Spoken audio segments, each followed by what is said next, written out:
If Vladimir Putin's intention was to use an early morning drone foray into Poland to test NATO's air defenses, the Russian president will be most pleased with the result.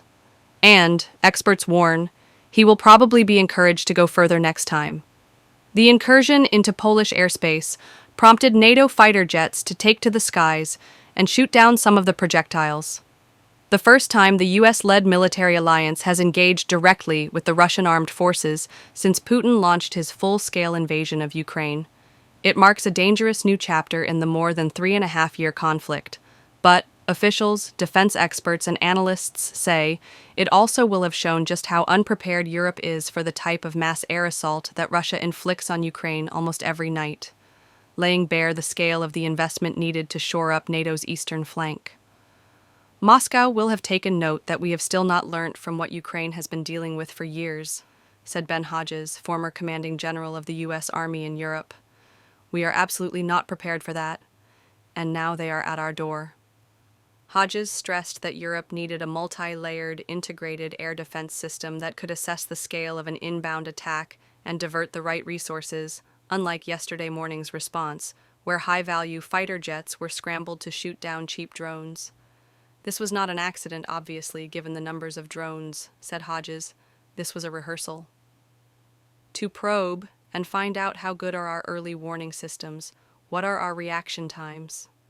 Poland's Prime Minister Donald Tusk said that of an estimated 19 drones that entered his country's airspace, only about 4 that presented a direct threat were shot down.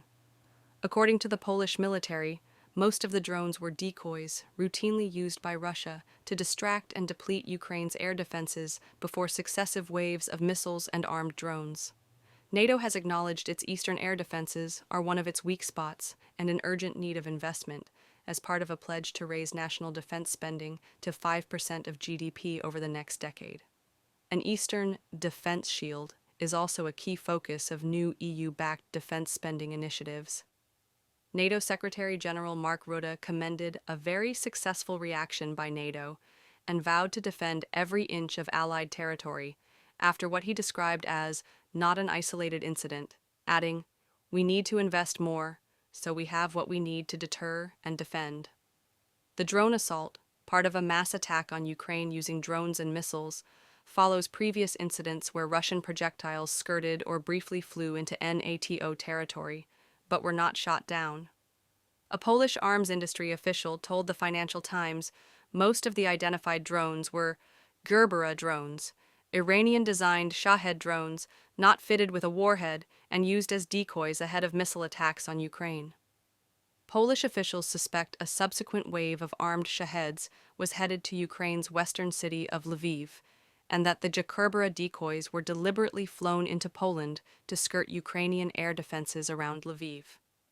Tusk told Parliament several of the drones had been flown from Belarus, Russia's ally, which is set to host a massive military exercise tomorrow along the borders with Poland and Lithuania.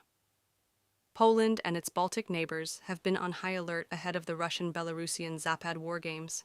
The exercise, which is held every 4 years, simulates a joint response to an attack from a NATO country. Tusk on Tuesday ordered the full closure of the Polish border with Belarus ahead of the drill.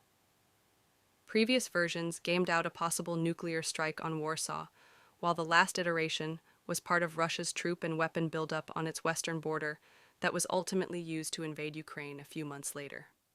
Analysts say this year's Zapad will seek to achieve 3 things: test NATO's responses to provocations, such as the drone incursions, demonstrate that despite its military failures in Ukraine, it is still a formidable fighting force, and maintain a state of anxiety in NATO, states bordering Russia and Belarus.